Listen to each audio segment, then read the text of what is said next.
Hailing from the Jersey Shore and raised as athletes, the Airey Bros have always shared a passion for physical culture, athletic performance, and human optimization, always striving to be the strongest versions of themselves, mentally, physically, spiritually, and emotionally. Along the way, they've met some pretty amazing humans and have had some pretty epic adventures. The intention of Airey Bros Radio is to showcase these amazing people and the impact that they've had on them, and to share tips, tricks, and hacks so that you can win each day, every day. You're listening to Airey Bros Radio. Be there or be square, because it's all killer, no filler. So life is electric. The universe is electric. It will raise your blood sugar without you even eating food. So we have an epidemic of diabetes around the world, and you've got light that is raising blood sugar and making insulin be released when there's no food in the body. Electromagnetic radiation, artificial light, both of them cause calcium efflux in the cell. It's actually UV and red light combined in the sun is actually how we can completely heal from disease. The people that are receptive to you, put all your energy into them because they're ready. They're not just seeds, they're ready to bloom, they're ready to go, and it's your job that for them. In that moment, we then can collect it in our surfaces, in melanin in our skin, and then we can begin to distribute it and use it to regenerate ourselves at nighttime. So nature already had a plan to get away from 5G. Like, you don't even want any G's in your town. Get away from all the G's. No more G's in the town. Food timing. So not just eating the right foods, but when I'm eating my food. Very, very powerful. This is Sean Waters, and you're listening to Airey Bros Radio. I moved out here in 2019, November, so 3 years now, yeah. I moved out here from England, and I moved for the sun. Literally, that's what Jimmy just asked me. Where awesome and tropical are you right now? I am in the awesome and tropical environment of Quintana Roo, which is the state on the Caribbean side of Mexico. It's where you got Cancun, Playa del Carmen, and Tulum. Yeah. Sweet. So, Sean, we like to kind of bridge a gap with our guests when we have them on, let them know how we found them. We found you because we had Jackie Jolie on the podcast, and we follow some of her stuff in the work she does with some quantum health and sun gazing and introducing people to sunlight. And she had posted something, reposted one of your posts, and I was looking through it, and I was like, we need to talk to this guy. This guy is on the level. He seems like he has a system where he's helping people get in their circadian rhythm in tune. And I think a good place to start off is everyone has heard of the circadian rhythm, but really don't know kind of the detail that goes into it and how important it is. So maybe let's start there and your journey with it. Yeah, so the circadian rhythm is basically, I mean, how far do you want to go back, really? I mean, if we go back to right when life started, when life began, the first thing a cell would do, or any life form would need to do, would be to adapt to its environment in order for it to make energy. It needs to know when is the optimal time to make energy, when is the optimal time to regenerate, when's the optimal time to feed, when's the optimal time to reproduce. So all of the hormones that we experience on a daily basis, like our hunger, our need to get up and go out, our need to, be mentally active, even go in the bathroom in the morning, circadian rhythm. And these are all the things that we can observe in our behavior. And the most obvious one would be sleep, right? So when it gets to like 9, 10 o'clock at night, everyone on the planet in their respective time zones starts to feel pretty sleepy and has to go to sleep.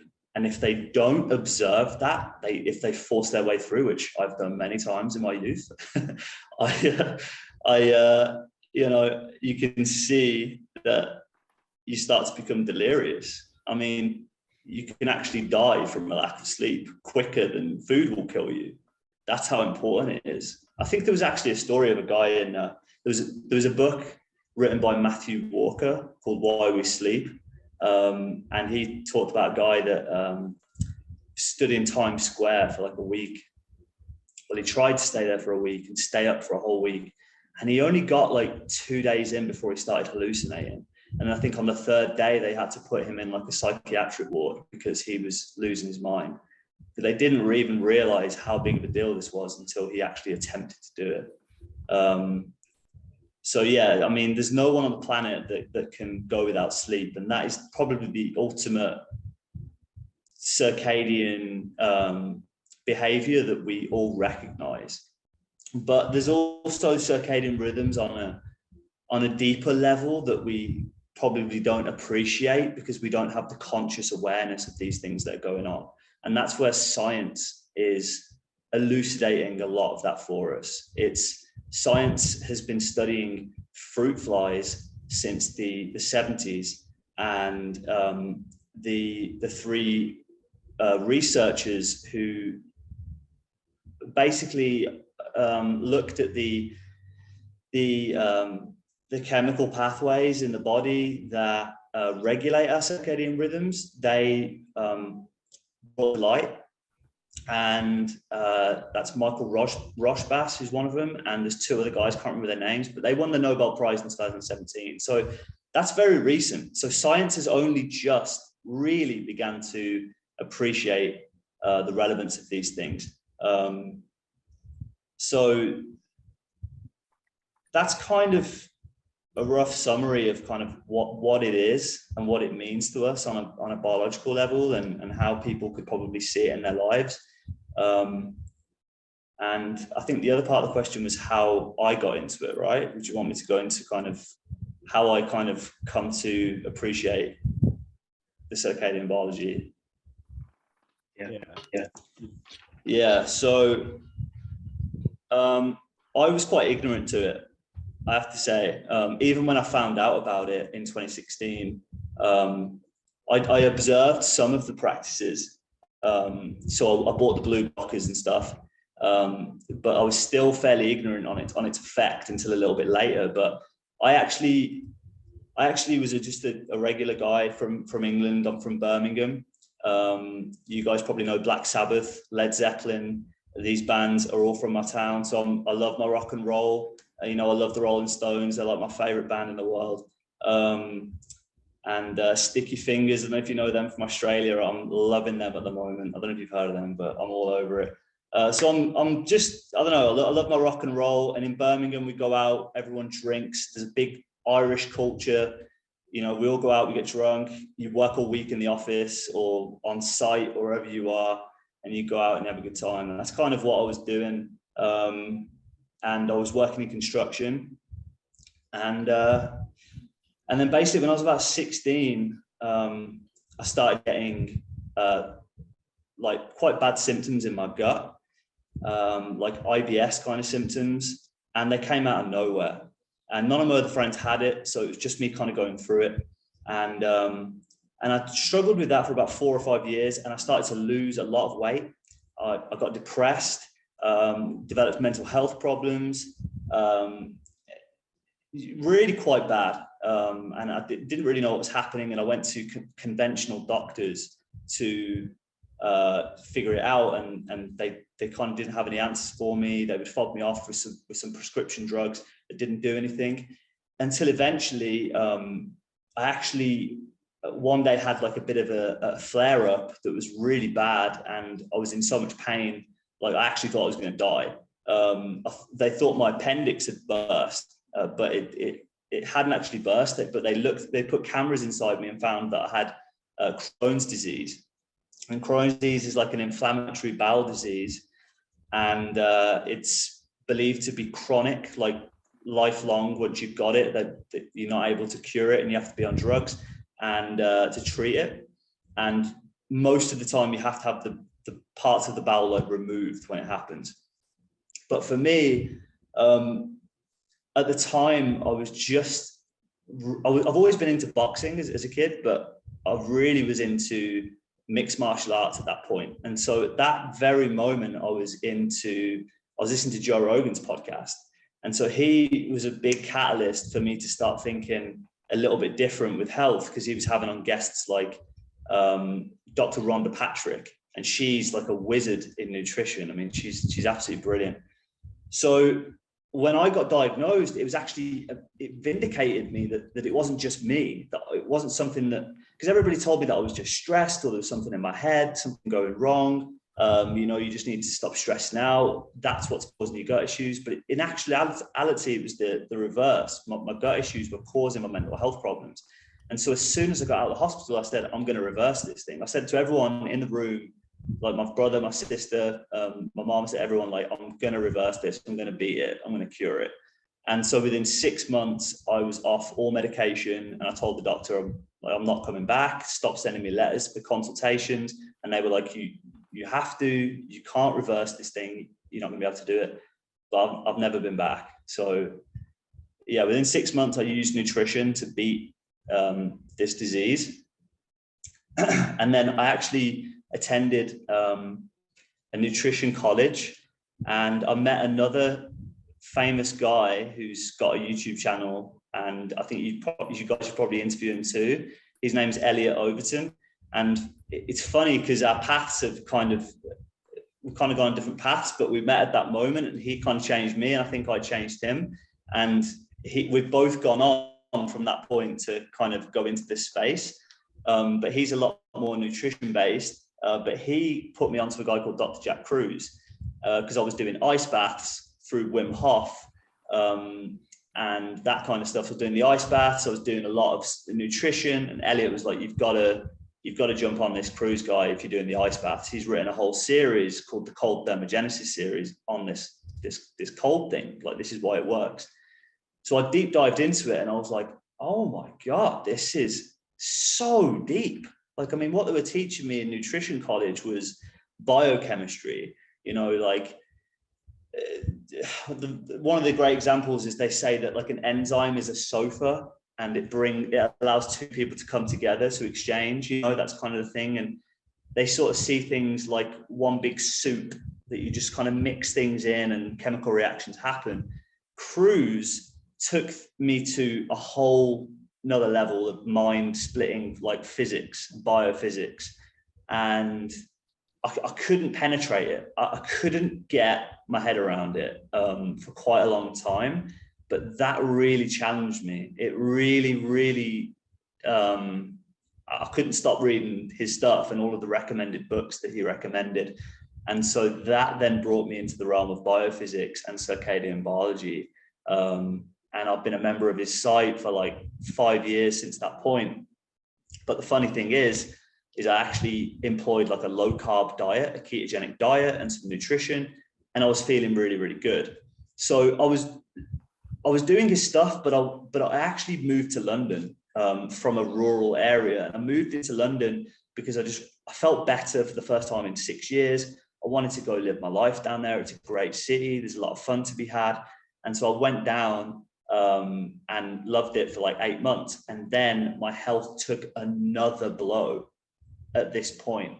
So then I developed chronic fatigue syndrome and a whole host of other symptoms like rashes and insomnia and more mental health problems. And so my whole metabolism fell apart again. So that was a bit of a chin check because I was using the best diet, but my environment had changed. And so that forced me to take seriously some of Jack's advice on light, on electromagnetic radiation, which is what light actually is, and take seriously circadian biology. And so I actually started to deep dive more into the circadian stuff and leave some of the nutrition stuff behind. And then when I did that, I was able to reverse all the diseases. And that's why I ended up moving to Mexico, because I actually ended up being able to tap into 2 or 3 times as much UV light here than in summer in England. And I found out that UV is actually the frequency healing in the body. It's not the frequency of cancer or anything else that people want to say it is. It's actually UV and red light combined in the sun is actually how we can completely heal from disease. It's very, very powerful. I think the Navy SEALs discovered that after 3 days is when you die from no sleep. I think I remember hearing that somewhere, back to what you were originally talking about, how long you can go without sleep. Yeah, it's pretty wild. It's pretty incredible. I mean, but it's essential for us because that's where we regenerate. So in the daytime, we're supposed to be in the sun like our ancestors, out on the savannah or along the shores of the East African Rift, in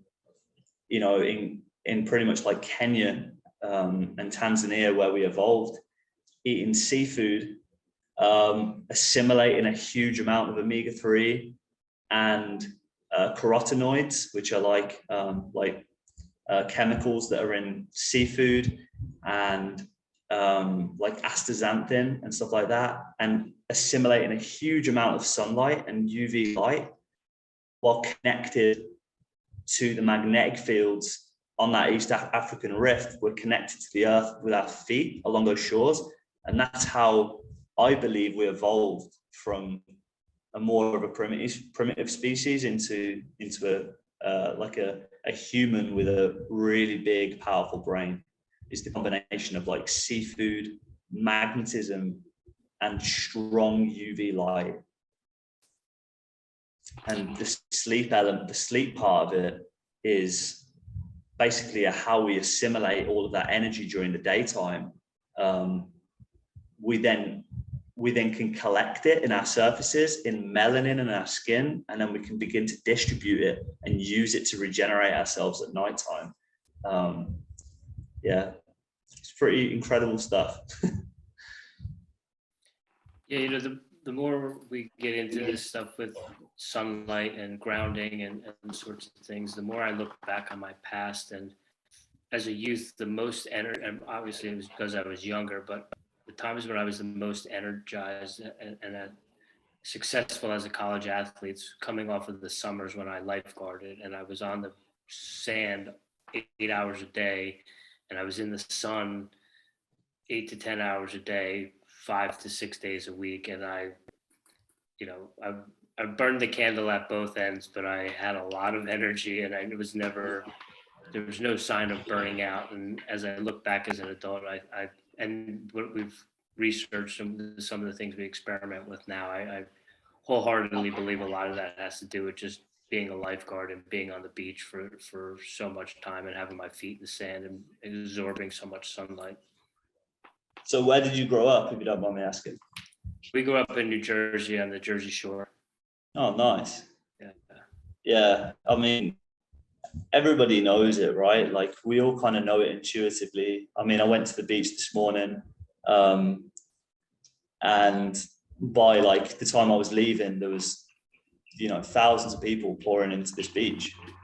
So everybody goes to the beach. Everybody knows the beach is the place where you feel good, like we all go there, except for some reason we're not conscious of what we're doing when we're there. Like, we're not conscious of what's happening to our body. Some of us go and we wear sunscreen, which blocks all of the important reactions that need to occur when we're in the sun. Let alone the fact that some people say that sunscreen is a carcinogen or a toxin in itself. I think the fact that it just blocks its action on us is like the biggest problem. They're wearing sunglasses. Sunglasses make you burn more. So sunglasses actually block the production of alpha MSH in the body, which is what allows us to then go on to stimulate melanin. So if you wear sunglasses, you block out your own ability to, so people just end up burning from wearing sunglasses. That's not something they know, and they're putting sunscreen on, right? So the other big thing with sunlight is is in the morning. You're supposed to be in the sun in the morning. Like Jackie, I listened to Jackie's podcast with you guys, and I told her that, like 2 days ago, I was really, really impressed with what she did. She really smashed it, because she was really drilling home how important like the red light is in the morning, and how that actually builds a natural sunblock in our own skin in a protein called filaggrin. Because I don't want to like go into the science so much that your audience is lost, but I also want to make sure that I'm giving scientific validity and accuracy, that if people think this is bullshit, they can go and look up these terms, and they can go and follow it up and read some of the research themselves, and go and do a little bit of self-exploration, because none of this is lies. I mean, it's all true, but I think a lot of people have stigma around sunlight, and they've been told by a lot of mainstream media outlets, which seem to control the science paradigm for the majority of the humans on this planet, who read like New York Times and all these other things, is what they see, that UV is dangerous. They see that sun is dangerous. So that's kind of why I'm going into it. But yeah, like red light in the morning from the sunrise actually builds protein and builds chemicals in our skin that allows us to basically build a natural sunblock in our skin to protect us from the later frequencies. So nature already had a plan. Nature already had a plan built in us for us to absorb sunlight. We just have to follow her lead effectively.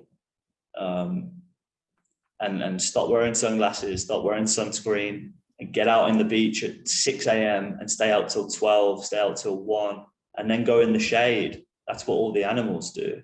Go under a tree, have a little sleep in the middle of the day. That's like a siesta. That's like many cultures observe that practice, because there's a circadian rhythm for it, to have a little nap in the middle of the day, and then go back out in the golden hours between 4, 5, 6, 7 p.m. Get on the surfboard or whatever and go out into the ocean. That's really the best way to do it at the beach.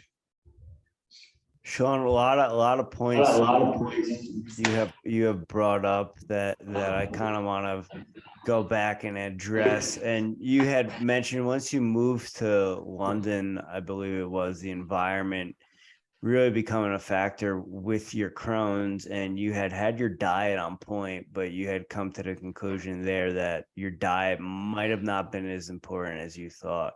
And I think that is something that is really the thing I try to hit home with people when I talk to them about circadian rhythm, getting out in the sun, sunrise, sunset. Hey, you don't have to work out as hard if you just, get your proper sunlight. You won't be as hungry. You're gonna get lean. I promise you. People have a hard time wrapping their head around that. So maybe, how did you get to that point where you started realizing that, and maybe you can kind of educate our audience on that, how they can wrap their head around it a little bit better?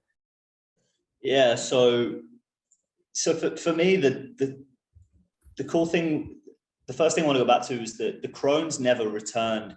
The Crohn's was a gut specific problem, and with that, it's very easily controlled with diet, which I just wanted to say, because there's probably a lot of people out there with IBD, and a lot of people go carnivore or keto or that kind of diet, and can get really good results without even embracing the bad food, and you get onto like a good meat and stuff. You can do really well with that diet, but I would also suggest that they get a shitload more sun and circadian rhythms and do that, then they will probably never have any problems again. I actually developed chronic fatigue.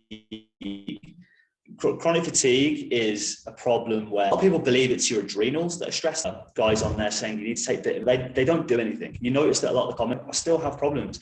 So the reason for adrenal fatigue or chronic fatigue because of artificial light and electromagnetic radiation. So electromagnetic radiation and artificial light, both of them cause calcium efflux in the cell. And what that means is calcium is really sensitive to light. In fact, I believe it's designed in us to be on the outside of all of our cells, and it rushes in response to sunlight. But sunlight makes the appropriate dose of calcium entering the cell. It's the appropriate signal. But artificial light and electromagnetic radiation, which comes from everything from your home wiring through to your cell phone, to Wi-Fi, to everybody else's Wi-Fi's, everybody else's phones, to 4G, 5G, or even like 1G, 2G, military waves. I mean, if you go into it, there is so much in our atmosphere right now. It's pretty immense. All of that causes calcium efflux. And if we're exposed to too much or for too long, or a mixture of both, we get calcium flooding into our cell and into our cells, and that is a signal of stress to the cell, and it's a signal for cytotoxicity, and even cell death is like really common with a rush of calcium into the cell. So when that's happening on a chronic basis, your nervous system, specifically a part of your brain called the paraventricular nucleus, or the PVN, which sits like kind of right at the top of your brain stem, right in here, at the bottom of the brain. That controls basically like our fight or flight response, and so it's basically turning on that paraventricular nucleus all the time, a low level stress. And that is what I believe basically downstream leads to adrenal fatigue or adrenal burnout, or problems with the regulation of our adrenal glands, because that's what controls the release of adrenaline and noradrenaline from our adrenal gland. So I think it's our environment that's causing that. And that's what I experienced in London was I was still taking these trains and going to offices and, living in a house with other people and a lot of radiation around me, but I was doing the perfect diet and it was all ketogenic and everything was all good. But due to my exposures to these EMFs and to the artificial light, I basically started to develop this problem. And it wasn't until I moved out of the city that I saw the symptoms get abated. So that was a huge one for me. And another thing that corrected it was food timing. So not just eating the right foods, but when I'm eating my food. And one of the things that really helped me was intaking quite a large protein meal in the morning as soon as I woke up. And that was another recommendation of Dr. Cruz. I think you need to get him on here, like if you can. Jackie's probably like level 1. I'm probably level 2. This guy's probably level 3. He's really like high level, but he's really into Bitcoin at the moment. So I don't know whether we go into all this stuff, but yeah, that for me was when I really started to pay attention. And I decided I wanted to move to Mexico, and I came out here because, again, some of the things that guy has in his webinar library talking about UV light and what it could do, I was really curious to see what the effect would be on my body, because there's not many of his members that have actually moved the tropics or to the equator and tested out kind of what he's saying. And so I did. And like 80 to 90% of my symptoms disappeared in a week of going to the beach in Mexico. It was that quick, you know. And before I even moved to Mexico, I actually took a trip to India twice, once at the end of 2017 and once at the end of 2018. India and Sri Lanka at the end of 2018. But both times I went there, all my symptoms disappeared within like 2 weeks of just going to the beach. And I was actually eating like hotel food, but I was just going out onto the beach for 5, 6, 7 hours a day into like equatorial sunlight. I mean, people thought I was crazy, but my symptoms disappeared. And so that for me really, it really made it real that what this guy was saying wasn't just, you know, theory and kind of quackery or whatever. It was real. So yeah, I moved to Mexico and I've been living here since, and yeah, my health is pretty incredible considering where I was like 3 years ago. I mean, I'm obviously sat here right now in red light. That's what I always do now. If I'm like on the computer at night time, I use the red light. I always use red light at night. You know, I've got my girlfriend using it. She noticed the difference. I've got my mom using it. I've got a lot of people using it, a lot of friends using it now as well. So even with a lot of the environmental factors that we're dealing with in, whether it be in a city like London or Denver, do you think you're able to mitigate that just through having that morning sunlight and extended periods of sunlight, that you'll still be able to mitigate, you know, and correct some of those health things? Or is it really kind of being closer to the equator, being near the beach, being able to ground for extended periods of time, and maybe having reduced some of those kind of environmental factors that we see in the Western world? It's a hard question to answer because it draws into so many different things. So the really easy thing to say would be it's contextual, like it's individual, because it depends on the person's redox. I think Jackie said that word a few times in the last podcast about redox. It's effectively our battery in our cell. It's how much negative electrons we have to fix problems which are positive.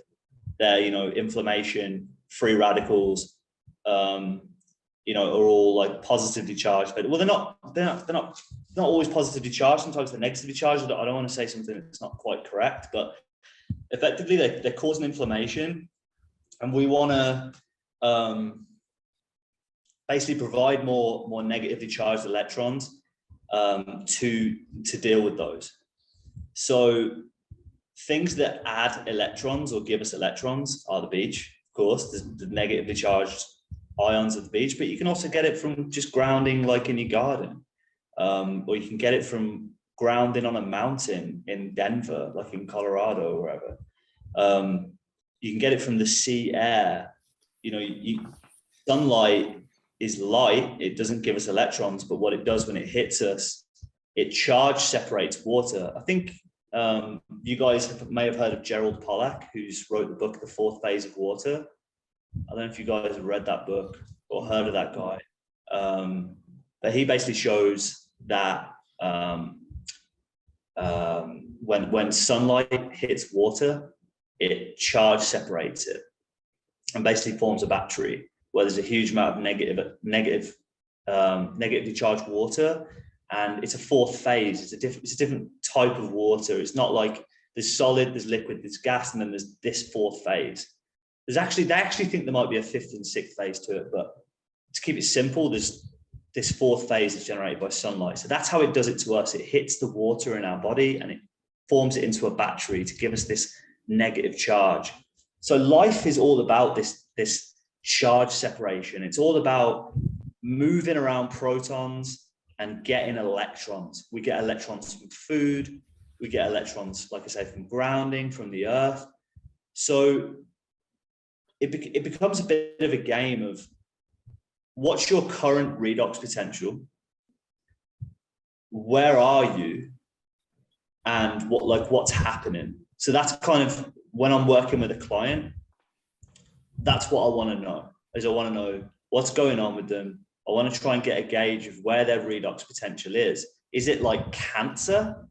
Is it like pancreatic cancer? Is it like, are we close to zero redox? Like we're done, or are we, are they just feeling tired, and a bit grumpy, and their gut doesn't feel quite good, or are they like autoimmune disease, like somewhere in the middle? Are they, or are they serious autoimmune? Or are they in hospital? So we have to kind of gauge where someone's at, and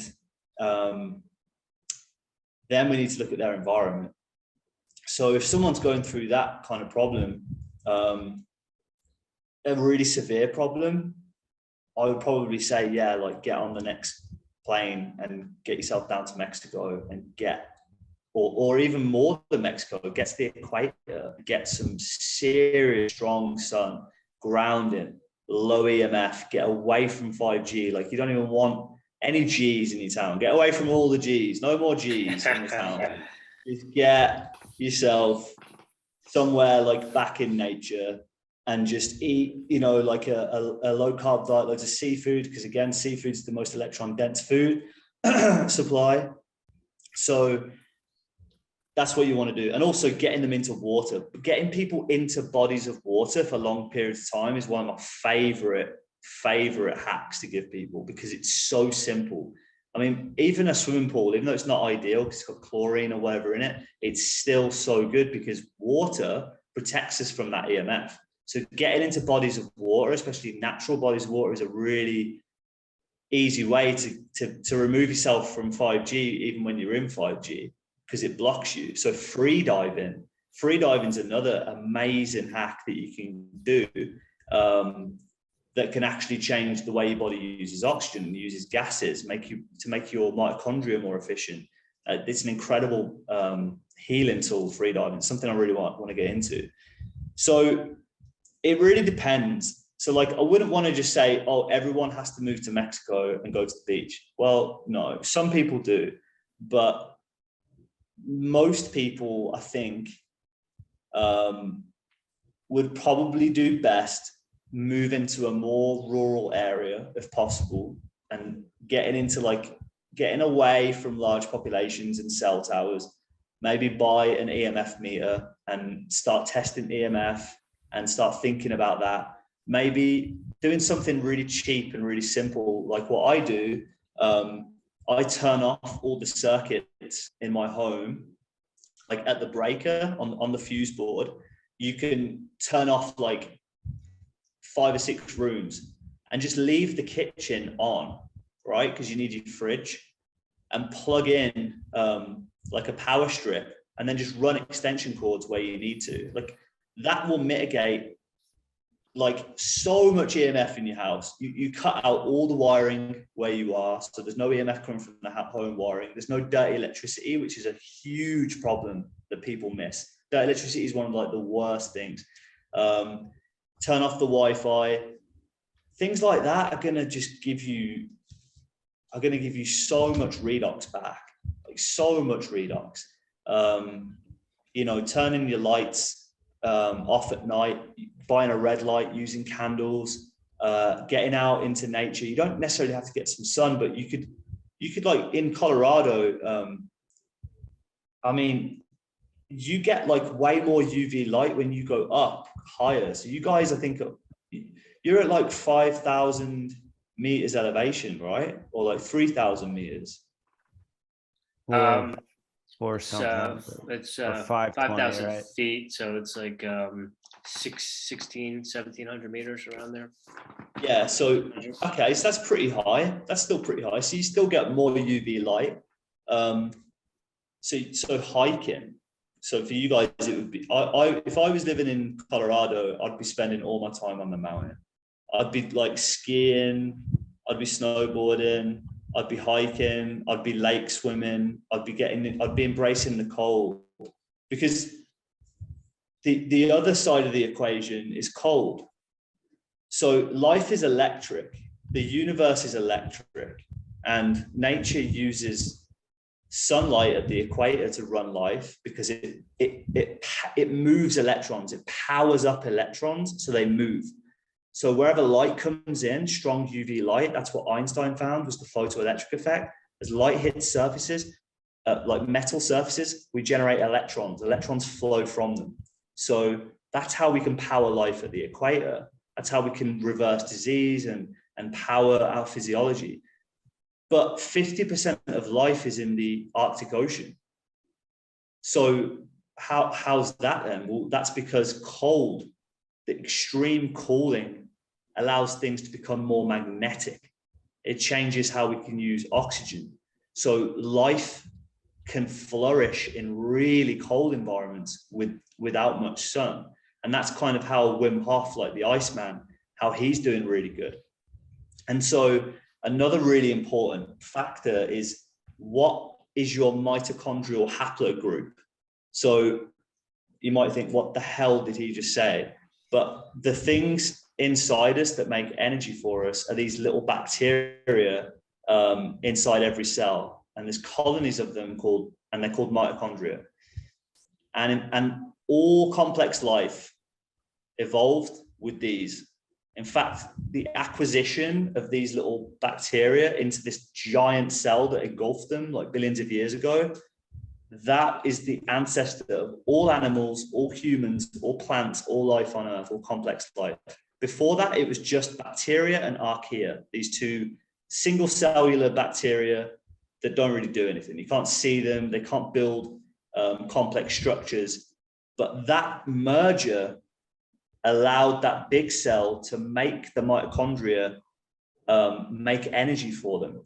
And so it allowed abundant energy creation, way more than what the other ones could do. And so this allowed complex life to build, for creation to occur, for what we see on Earth right now, with plants everywhere, trees everywhere. So these things are really, really important. I mean, that it might be actually true to say that we are mitochondria, because they are the energy that make us alive. So when you ask what we are, you could say we're a collection of cells, but what powers the cell?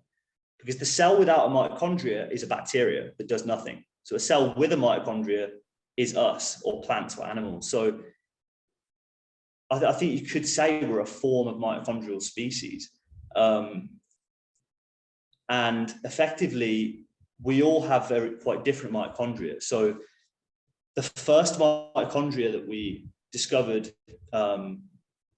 in humans is the L haplotype, and this, true to evolutionary history, came from the East African Rift, as I mentioned earlier, like in Africa. So these mitochondria are very coupled, and when I say coupled, I mean that every little bit of food that they eat becomes energy. So it's like an African kind of phenotype, or an equatorial kind of mitochondria that's very good at turning energy from food into energy that the body can use. So they're good at sprinting, running from lions, as Doug Wallace, who's one of the researchers on this, says. But as humans migrated, they went into colder environments. And so adaptations took place and mutations took place in the mitochondria that Doug Wallace has found. And those that come from those later migrations in more northern European areas, those mitochondria are far more uncoupled. And what that means is that energy that gets eaten doesn't become energy as well. And so you're like, hang on a minute, how is that a benefit? Well, instead of it becoming energy for us to use in the cell to perform functions, or to run from lions, or quick energy, it actually becomes heat, because we need to stay warm in, you know, the Black Forest in Germany, as like a Bavarian tribe 10, 20,000 years ago. You need to stay warm. There's no lions to run from there. So the mitochondria adapted. So you guys, like me, probably, we'd have to check with testing, but are probably European. So what that means is that, like Wim Hof, you'll probably do really, really well with cold exposure. So that heat that gets generated in the mitochondria is infrared light. And as I said earlier, that infrared light builds the fourth phase of water, builds a battery inside the mitochondria as the mitochondria is producing the infrared light. It's like a feedback mechanism that makes the mitochondria more efficient.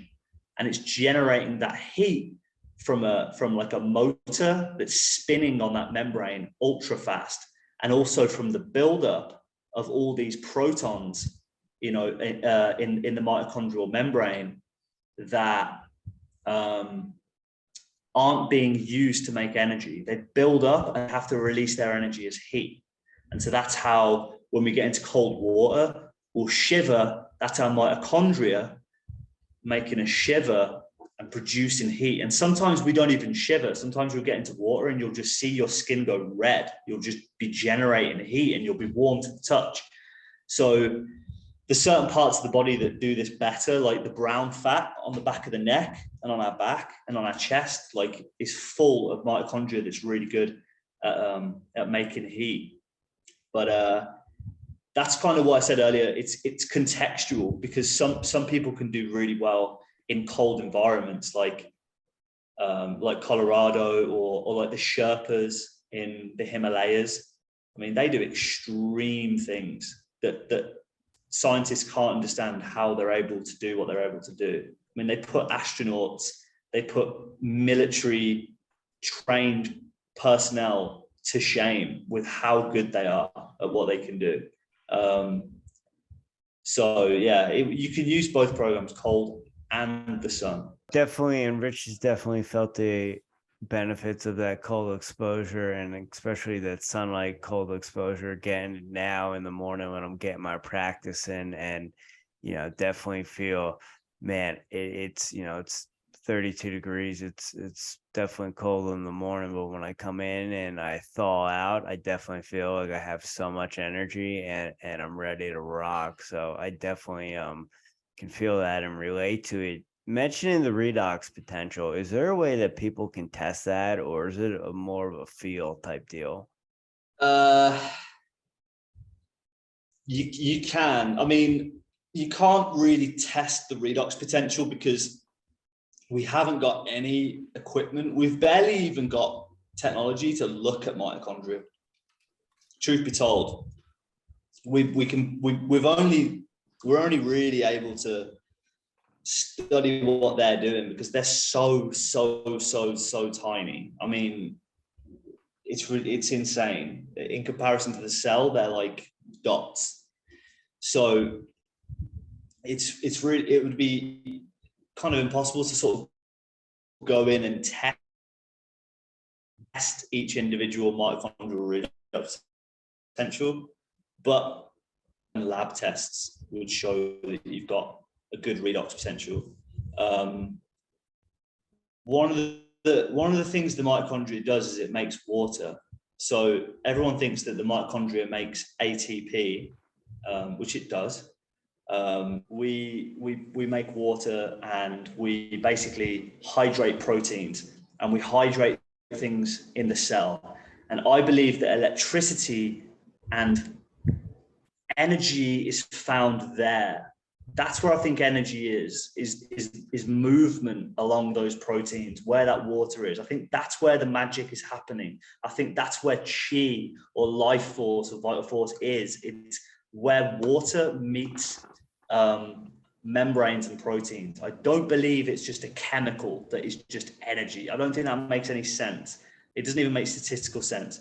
So if we were to test someone's redox potential, which is basically their electrical charge in their body, we'd want to be testing one of the things we can do is look at how hydrated they are.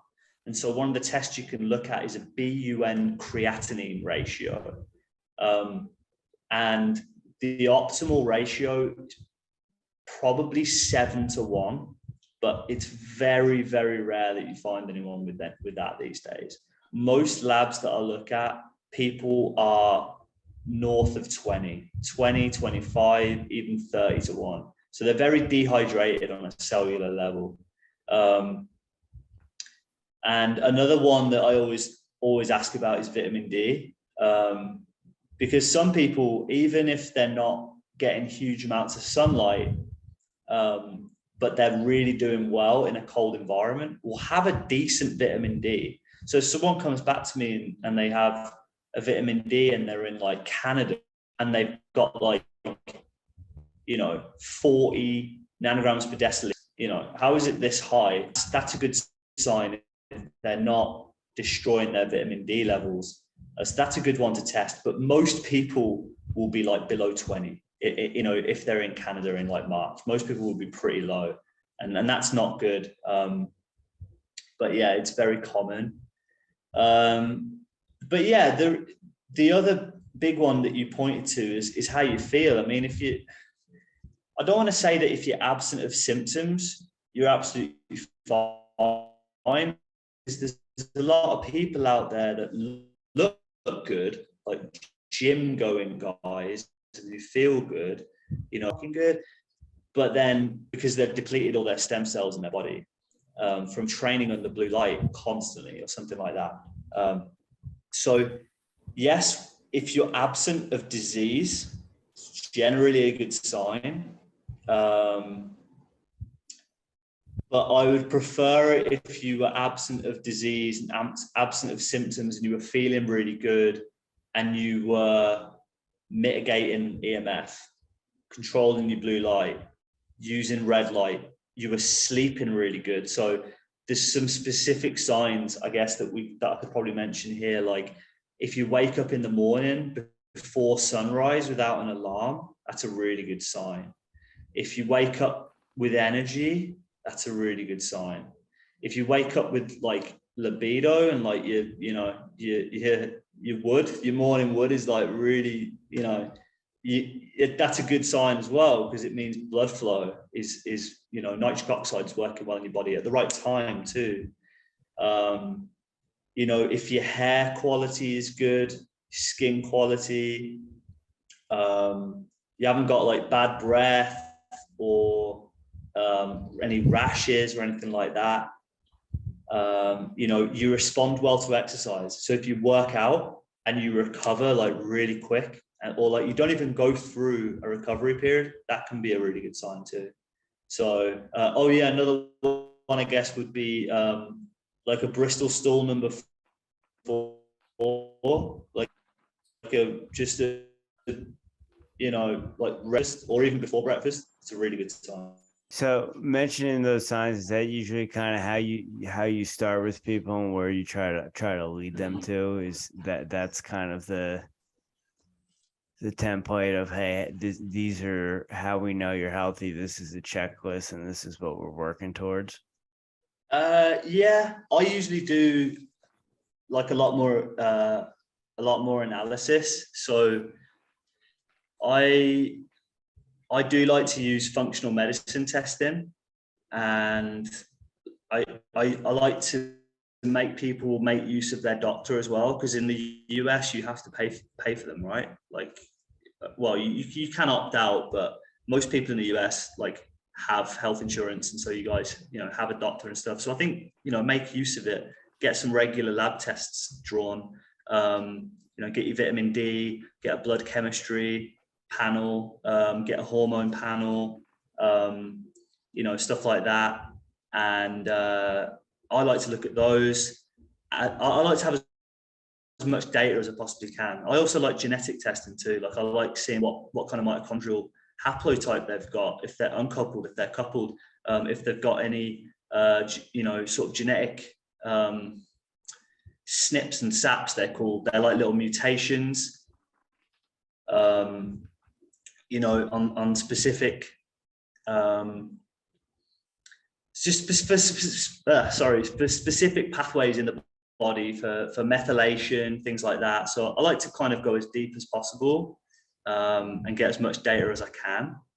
But if someone was just like generally listening to this, then yeah, that would be, I'd be asking about all those things, as well as like what their environment's like where do you live, you know, kind of what are your habits, and how do you interact with technology? Because technology really is what's making diseases explode at the moment. And it doesn't mean we have to throw them all away. I mean, we just need to, we need safe technology. We need consciousness around technology. We need to be more aware of what it is, and not just on a personal level, but on a societal level too.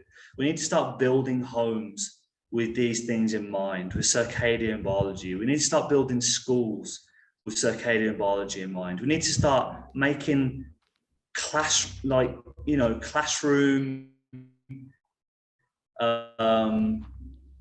ethics built around health and circadian biology. That's kind of where I see the future going, is like building biology. Some schools and in the streets, on people's cars, and these fluorescent lights that are just destroying us. I mean, the blue light in those things is so bad. It's so toxic. I mean, people really don't get how bad it is. I mean, I know a lot of people here like listen to me talk about it and stuff, and they're like, oh yeah, but it is insane. Like, it will raise your blood sugar without you even eating food. So we have an epidemic of diabetes around the world, and you've got light that is raising blood sugar and making insulin be released when there's no food in the body, or they haven't even eaten. So I think that's where we have to go. I don't think it's enough to just get people doing sunrise and a little bit of red light or some nutrition. I think we need widespread, like broad scale changes to society and to our infrastructure. I think that's how we're gonna get everybody well and get everybody optimal again.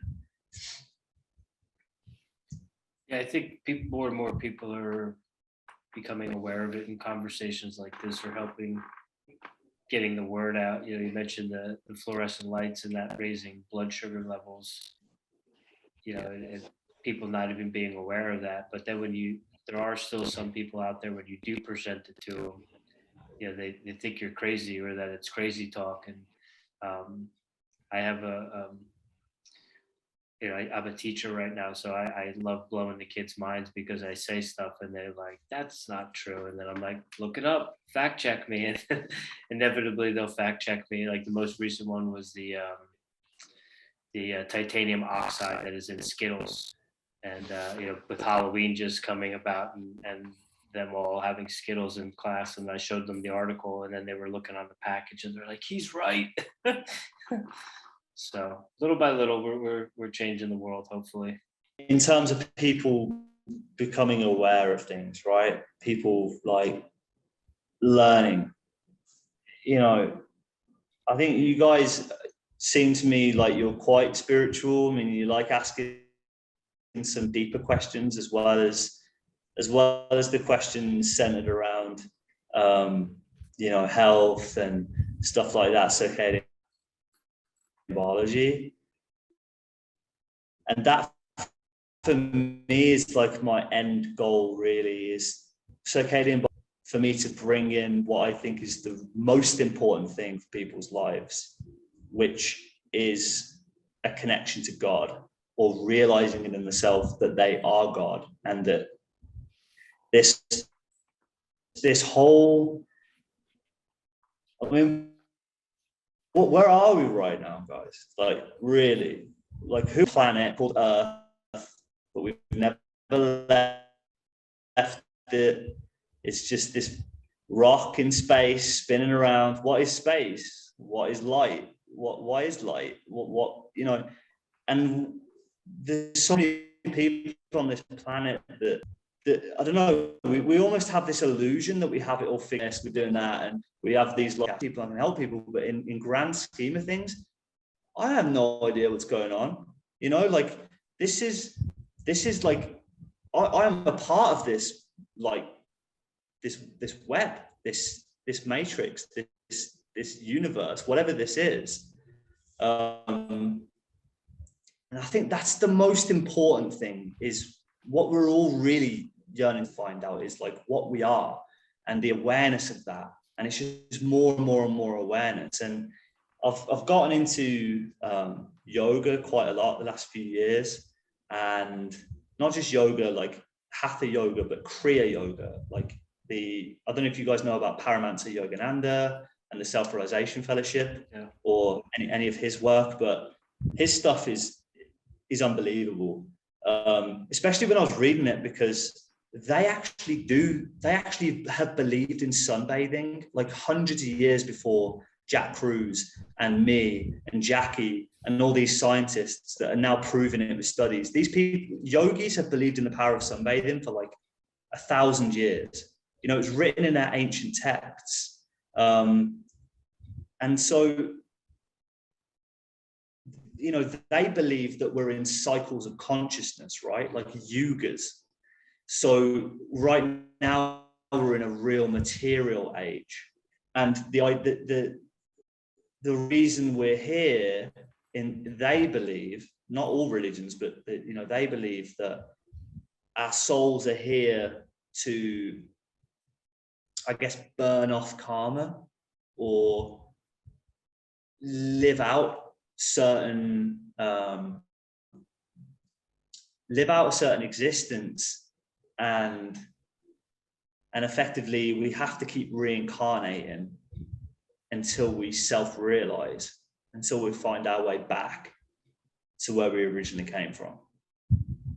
So in that sense, no matter how much you know about something, and no matter how important it is, or how much you scream and shout from the rooftops, if the rest of humanity is here to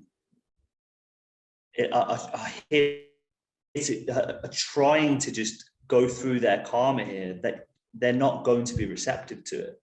It's only going to be, you know, the people that are ready to receive that and that want to receive that in that particular moment that are going to be receptive to it.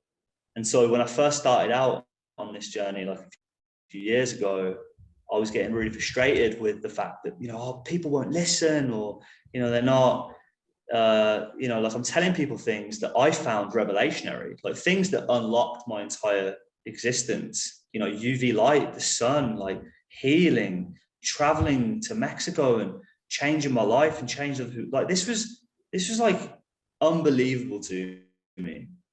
But other people didn't respond the same way. And for a long time, I couldn't understand why.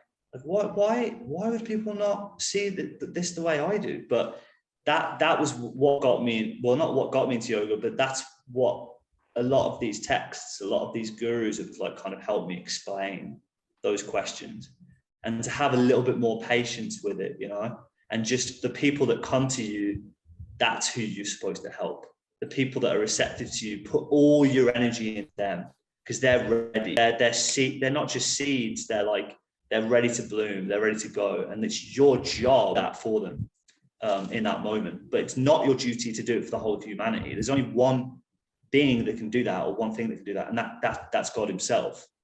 That's kind of how I see it at the moment.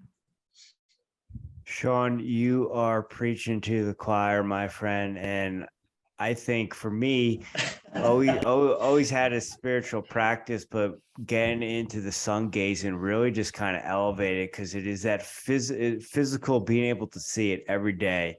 The sun is going to rise, the sun is going to fall, no matter if there's clouds or rain, the sun is there. And that gives you a belief and a trust.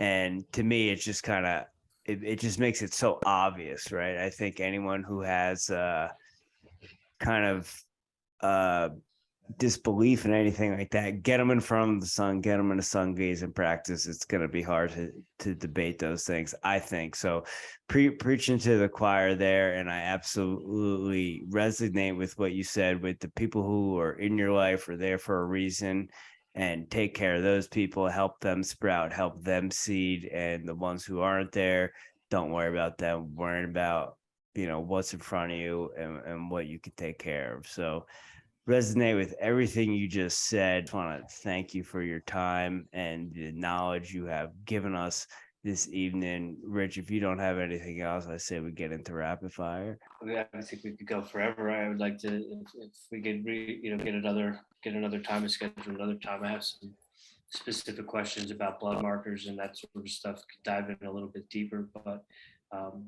yeah, I really appreciate the conversation and getting to chat with you, Sean, and hearing more about this stuff. I find this stuff fascinating, and I'm a firm believer in all of the G's and the impact that they're having on not only myself but other people. And you tell people about it, and sometimes they think you're crazy, but I definitely feel that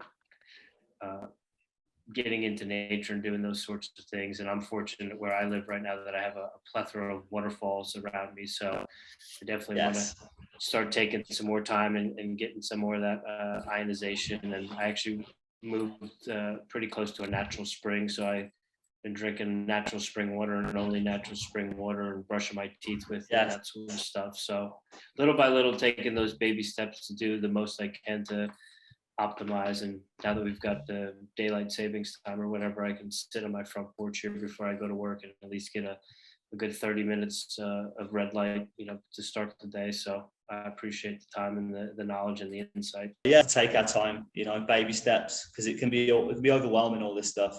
And I'm definitely going to come back on with you guys if you have me again, because there's loads more to talk about. So if it does well and people want it, then yeah, I'd be absolutely down to do that.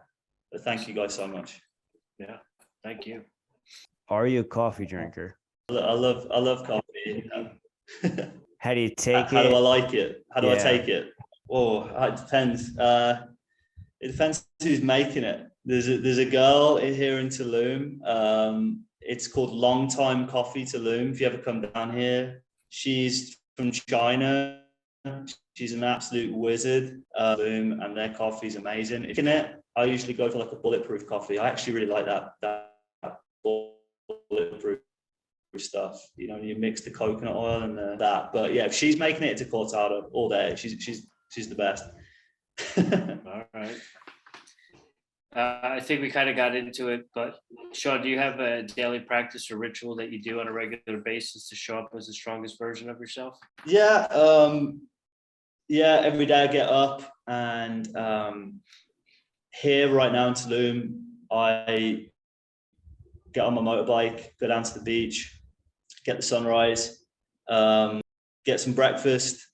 Always like a high protein breakfast.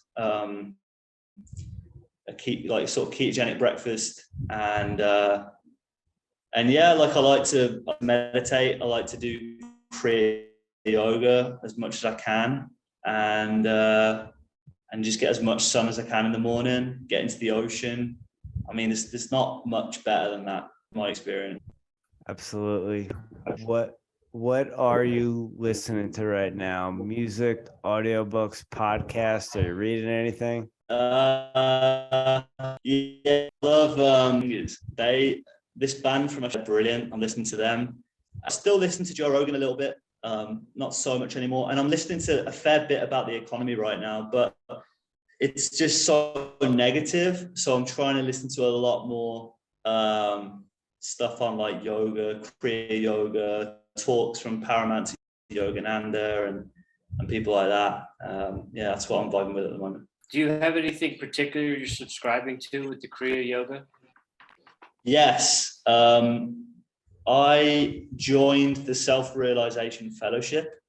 They have 18 lessons and loads of material they give you for $100 donation. I mean, it was unbelievable to me how much I got for $100.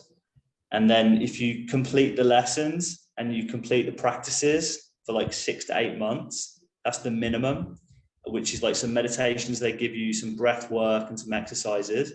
Then you can apply to be initiated and to actually like be taught the Kriya Yoga technique that was taught by Lahiri Mahasaya, which is a really, really, really powerful technique. So I've actually not got that yet, but a friend has done it. So I subscribe with them. But there are alternative organizations, but his book, Autobiography of a Yogi, was phenomenal. So I recommend that. And I recommend if people want to learn Kriya to go through their fellowship. It's all online. It's brilliant, but they send you hard copies of the lessons, which I really loved as well, because they don't want you on technology. They get it. They send you hard copies to Mexico. They'll send it to you anywhere in the world. And they even have like a little center in Mexico City that I visited. And they're a beautiful organization. It's all very well done. Okay, check that out. One of our former guests who kind of started this whole path for us, sun gazing, and hipped us to the conspiracy of sunglasses and all that stuff, is his birth name is Ronnie Teasdale. He goes by Ra of Earth now, but he has a thing called Kriya of the Week, where he puts out a weekly Kriya yoga kind of practice. And he was the first guy that kind of talked to us about Dr. Cruz and some of these other people. And really, I think it was because of him that I think Jimmy and I stopped wearing sunglasses. Yeah. Oh, really? Yeah. That's awesome. Sean, last one we got for you. Do you have any guilty pleasures? Guilty pleasures. I guess I sometimes have a little bit of a guilty pleasure at the fact that I love mixed martial arts, even though I'm trying to be a Kriya yogi. So I'm trying to walk the path of peace and love and God consciousness, but there is just something I can't quite let go of yet about watching, especially the UFC at the moment. It is just every event that comes out that they're doing is just incredible, and they're just so high level right now. And I guess that's my guilty pleasure. I watch it, I'm like, should I be paying attention to this much violence? Like, should I be exposing my consciousness to this? But I guess it's mutual, they agree to it. They train their whole lives. They're gladiators, it's their sacrifice. So, I just really respect what they're doing. They're so dedicated. They're so talented. I love it. I absolutely love it. It's a bit of a contradiction. Yeah, no doubt. Do you have a favorite fighter right now, currently? So many. So there's just so many fighters that I love at the moment. I think Islam, who's just won, he's going to get beaten for a while. And the guy he just beat was Charles Oliveira, who was one of my favorite fighters for a while.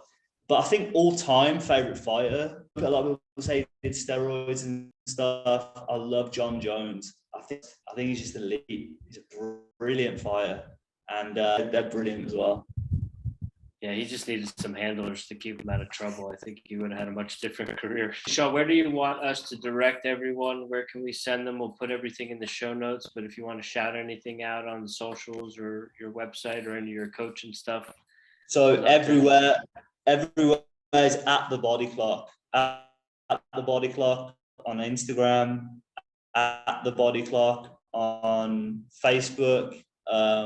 I have a YouTube channel, but I've just recently rebranded the whole thing and revamped everything in order to help my audience a lot more and engage them a lot more. I think it's really important to do that.